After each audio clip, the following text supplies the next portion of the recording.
Hi, I'm Bob Schrupp, physical therapist. Brad Heineck, physical And therapist. together we are the most famous physical therapists on the internet, Brad. In our opinion, of course, Bob, What are we talking about today, Brad?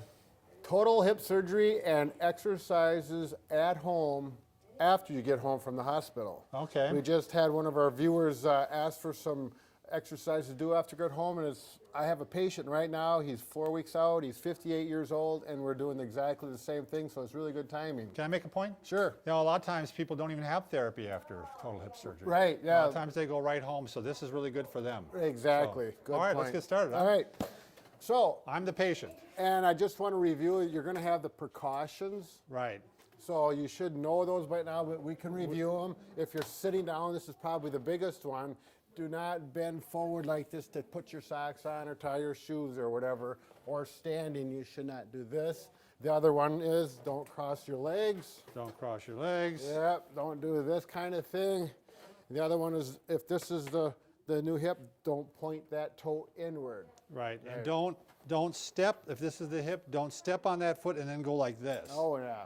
That's the one where I've seen people actually do it, where they dislocate the hip. Right. So, Yep. okay. Okay, the exercises. You're home, you're going to use your walker. I had to show off. Okay. Okay, we're going to get to the real All right. exercises. We're going to use the walker. At home, you can go up to a countertop where there's a sink and you can actually hold on to run the sink. We don't have one here, but you probably know what I'm talking about. With the walker, though, we're going to do number one is just marching. Okay. So bring the knees up, and you're going to bring them up as high as you can, but not past 90 degrees, and you probably won't get it past 90 anyways. Okay, just watch out so you don't bump your knees into this part of the walker. And I like to do 10 on a leg, so if you're counting 1, 2, 3 on each one, you go up to 20. Okay. Okay, number two. Now this one with the walker, you have to be a little careful because you're going to go out to the side, okay, hip abduction. I'll show it from this angle first. Okay, so usually, there you go. Show what happens. You know, if the walker's too close, you bump your foot into it. No good. We don't need that. There you go, out to the side. There you go. And then I'll show this way, and this is what you don't want to do. You don't want to go like this. Right. You want to keep straight up, good posture, bringing the leg out to the side. It makes it much more difficult, by the way. And also, could you see this over here, Lonnie? Bring your foot out. A tendency is that people will point their toe out like this. And that's not correct. You want to keep your toe pointing forward. That's going to work that hip adductor muscle. Way. Yep. This is a really important one, by the way, because if you get that walking where you're walking head going like this after a hip, this is the exercise that's going to help. That's going to correct it. And you want to do both sides, right, Brad? Correct, you bet. Because actually you're getting a little weight bearing through the hip then too, and a little Exactly. strengthening that way too. 10 to 15 on this one. Why don't you face this way, Bob? The next one is hip extension, working those glute muscles, going straight behind, good posture up tall. Bob, why don't you demonstrate the incorrect way? Yeah.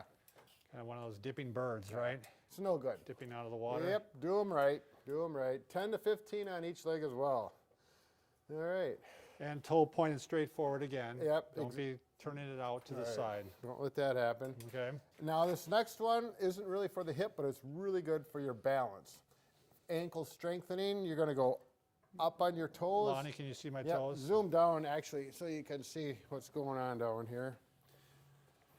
Do you go heel toe right away, or do you just go heels first and then toes? Depends on the person. Usually I'll go heel toe right away. So like this, Yep. rock up. Now face that way, Bob, so they can see it from the lateral view. Yeah, get the walker out of the way. And, you know, some people are going to have a hard time getting the heels up real high or getting the toes up real high.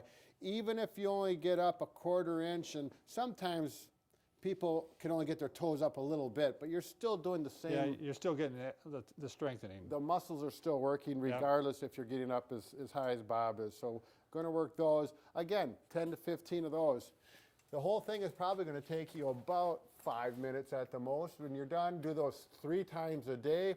And within a few weeks, you're going to be ready for the advanced exercises if you're at that level. All right, I'll link that right here. Okay. So that, because we're going to go right to that one next. So thanks for watching. Good job.